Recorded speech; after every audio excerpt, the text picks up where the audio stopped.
High, আমি রূপম। আজকের এই ভিডিওতে আমরা আপকামিং তিনটে বিষয় নিয়ে কথা বলবো। তো চলো আজকের ভিডিও শুরু করা যাক। আজকের প্রথম যেটা বিষয় সেটা হচ্ছে বিক্রম চ্যাটার্জি এবং সোহিনী সরকার অভিনীত অমর সঙ্গী ছবির টিজার নিয়ে, যেটা 2025-এর জানুয়ারি মাসে আসছে, 31 জানুয়ারি। তো কেমন লাগলো এই টিজারটার যে সাবজেক্টটা, যে প্লট লাইনটা, সেটাকেই রিভিল করে খুব সামান্য, এবং সেটা বেশ ইন্টারেস্টিং। যেখানে একদম শুরুতে দুজনের একটা মনোলগ থেকে টিজারটা শুরু হয়, যেখানে দুজন বলছে, মানে এটা কিন্তু প্রেমের মধ্যে যে বাচ্চা বাচ্চা প্রেমগুলো হয় না, সেখানে এরকম ধরনের কনভারসেশন হয়, ঠিক আছে। যেখানে বিক্রম চ্যাটার্জি বলছে যদি আমি মরে যাই তাহলে কি হবে, আবার যখন সোহিনী বলছে যে যদি আমি মরে যাই তাহলে কী হবে, বলে আমার কাছে ফিরে আসিস। এবং সেটাই হয়, সোহিনী সরকারের ক্যারেক্টারটা মারা যায়, ঠিক আছে। এবার সে দেখা যায়, আর পরবর্তীতে দেখা যায় যে তার মানে মুক্তি হয়নি, এই কারণেই তার পরিবারের লোক, তার ভালোবাসার মানুষ তাকে দেখতে পাচ্ছে। এবার কি হবে, সত্যিকার অমর সঙ্গী এবং এই যে একটা স্পিরিটের সাথে প্রেম, সেটা কোন জায়গাতে যাবে। আমরা এরকম একটা সিরিজ দেখেছিলাম বাংলাতে, যদিও সেটা আগে থেকে পরিচয় ছিল না, সেটা হচ্ছে রেস্ট ইন প্রেম, ঠিক আছে, কনফিউজ পিকচার্সের। ওটার মতো খানিকটা লাইন, তবে ওরকম পুরোপুরি বলা যায় না। এবং বিক্রম চ্যাটার্জির কন্টেন্টের প্রতি আমার ভরসা রয়েছে, তার কারণ 2023-24-এ তার যেরকম ধরনের ছবি পরপর দেখেছি, প্রত্যেকটা ছবি, প্রত্যেকটা সিনেমার গল্প এবং ছবিগুলো কিন্তু মোটের ওপর ভালো ছবি। মানে একটা ছবিকেও রদ্দি সিনেমা, খারাপ ছবি বলা যাবে না, ঠিক আছে। এবং সে যে ভালো ভালো স্ক্রিপ্ট নিচ্ছে, সে যেরকমভাবে অ্যাক্টর হিসেবে ইমপ্রুভ করেছে এবং একটা স্ট্রিক মেনটেন করছে। তো আমি চাই এই ছবিটাও ভালো হোক। এবং সোহিনী সরকার, সে খুব ভালো একজন অভিনেত্রী। আমার এটাও বহুবার মনে হচ্ছে তার মেইন স্ট্রিম ছবিও করা উচিত, কারণ যেরকম ধরনের সে অ্যাক্ট্রেস, আমার মনে হয় সে মেইন স্ট্রিমেও খুব ভালো কাজ করবে। তো সে এটা একটা মেইন স্ট্রিম ছবি বলা যায়, এবং সেখানে ফিমেল লিড আমার ভালো লাগছে দেখতে। আর সোহিনী আর বিক্রমের জুটিটা খুব ভালো লাগছে। এবং যেরকমভাবে টিজারটা গেছে, 1 মিনিটের টিজার, বেশি কিছু তারা রিভিল করেনি, কিন্তু শর্টসগুলো যেরকম, দুজনের যেরকম কেমিস্ট্রি বা হালকাটা হিউমার রয়েছে, ওই বিক্রম চ্যাটার্জি যখন ওকে দেখে চমকে যাচ্ছে, তখন যেরকমভাবে সোহিনী বলছে কী হয়েছে। তো এবার এই দুজনের প্রেমটা কোন জায়গাতে যাবে, তারা কি সত্যি একে অপরের জন্য রয়ে যাবে, না মুক্তি হয়ে যাবে এই চরিত্রটার, এবং শেষটা কি পেনফুল হবে।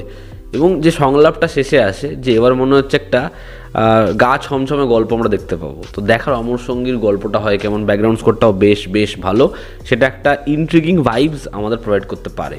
তো ওভারঅল অমর সঙ্গীর টিজারটা আমার বেশ ভালো লেগেছে। ছবিটা আসছে 31 জানুয়ারি, সময় সরস্বতী পুজো রয়েছে, তার 2 সপ্তাহ পর ভ্যালেন্টাইন্স উইকেন্ড রয়েছে। দেখার এই ছবিটা সেই সময় কি করতে পারে। আমার টিজারটা বেশ ভালো লেগেছে। এবার যদি আমরা খাদানের আরও একটা ক্যারেক্টার পোস্টার ড্রপ করা হয়েছে সেটা নিয়ে কথা বলি। খাদানের টিম যেটা চাইছে না, যে রোজ খাদানই সোশ্যাল মিডিয়াতে থাকবে, খাদান নিয়ে আলোচনা হবে, এবং তারা যেভাবে গান, টিজার, একের পর এক পোস্টার, এই খাদান ট্যুর, তারা পুরোপুরি এটা মেনটেন করলো। আবার আগামীকাল ট্রেলার, এবং দেখো ট্রেলারের আগে মোটামুটি সব কটা চরিত্র সম্পর্কে আমাদের কিন্তু একটা আইডিয়া দিয়ে দিয়েছে, কারণ এই চরিত্রগুলোকে আমরা কিন্তু এখনও টিজারে বা প্রিট্রেলারে প্রমিনেন্ট হিসেবে পাইনি, কিন্তু তারা একটা আইডিয়া দিয়ে দিল এই ওয়ার্ল্ড সম্পর্কে, যে কোন চরিত্রর কী নাম, সবাই কোত্থেকে বিলং করছে। তো এই বিষয়টা ভীষণ ভালো। এবার এই যে চরিত্রটার নাম হচ্ছে মাখন, এবং এই যে কানেকশানগুলো শ্রীকৃষ্ণের সাথে যে নামগুলো রাখা হয়েছে, সেগুলো খুব ভেবে রাখা হয়েছে ছবির, যেটা আমার মানে আলাদা করে বেশ ভালো লেগেছে। প্রত্যেকটা চরিত্র যেরকম ধরনের নামকরণ হয়েছে আর কি। যাই হোক, জন ভট্টাচার্য চরিত্রটা প্লে করছে। এই চরিত্রটাই আগে বনিকে অ্যাপ্রোচ করা হয়েছিল। আমি এটা নিয়ে একদমই খিল্লি বা ক্রিটিসাইজ করছি না, কারণ জন ভট্টাচার্যকে এখানে খুব ভালো লাগছে, এবং সে এর আগেও দেবের প্রোডাকশানে কাজ করেছে। আমার মনে হয় তার যেরকম লুকস, যেরকম হাইট, তাকে ভালো লাগবে এই চরিত্রটা। এবং এই চরিত্রটা অ্যান্টাগনিস্ট, আমরা প্রত্যেকে জানি, ঠিক আছে। ইন্টারভিউতে যেরকমভাবে বনি বলে দিচ্ছে, এবং বোঝাও গেছে, আগেও আমরা খবর পেয়েছি চরিত্রটা অ্যান্টাগনিস্ট। তবে যেরকম তার লুকস, যেরকম তার অ্যাটিটিউড, সেটা দেখে মনে হচ্ছে চরিত্রটা খুব হারামি, খচ্চর হতে চলেছে।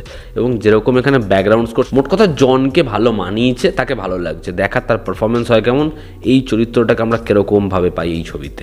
তো ওভারঅল এই পোস্টারটাও বেশ ভালো, এবং খাদানের প্রত্যেকটা চরিত্র লুকস কিন্তু বেশ প্রমিসিংই রয়েছে এই চরিত্রটারও। আমরা যদি পরবর্তী বিষয়ে আসি, তো সেটা হচ্ছে প্রভাসের রাজা সাহাব নিয়ে একটা গ্র্যান্ড আপডেট। আমি কয়েকদিন আগের একটা ভিডিওতে বলছিলাম প্রভাসের রাজা সাহাব, সেই ছবিটার একটা টিজার আসতে পারে। তো সেই টিজারটা সেন্সার হয়েছে, এবং টিজারটার ডিউরেশন হচ্ছে 2 মিনিট 15 সেকেন্ড অ্যাপ্রক্সিমেটলি, এবং টিজারটা ইউএস সার্টিফাইড হয়েছে। তো দেখার এই টিজারটা হয় কেমন। এবং যেটা শোনা যাচ্ছে আপডেটে, এই টিজারের মধ্যেও ডাইনোসরের রেফারেন্স রয়েছে। মানে যেরকমটা আমরা সালারের ক্ষেত্রে শুনতে পেরেছিলাম ওই ডাইনোসরের রেফারেন্সটা, তো সেরকম একটা ডাইনোসরের রেফারেন্স রয়েছে রাজা সাহাবের টিজারেও। এবং এই টিজারটা ক্রিসমাসের আশেপাশেই রিলিজ করা হবে। দেখা রাজা সাহাবের এই টিজারটা কতটা গ্র্যান্ড স্কেলে আসে এবং টিজারটা হয় কেমন এবং প্রভাসকে অডিয়েন্স কীরকমভাবে দেখতে পেতে চলেছে। তো এই ছিল আজকের আপডেটস এবং টিজার এবং ক্যারেক্টার নিয়ে কথা। ভালো লেগে থাকলে লাইক করো, শেয়ার করো, সাবস্ক্রাইব করো, তোমাদের কি অপিনিয়ন জানিও। জনতা আমাদের পাশে আছে। আবার দেখা হচ্ছে, টেক কেয়ার।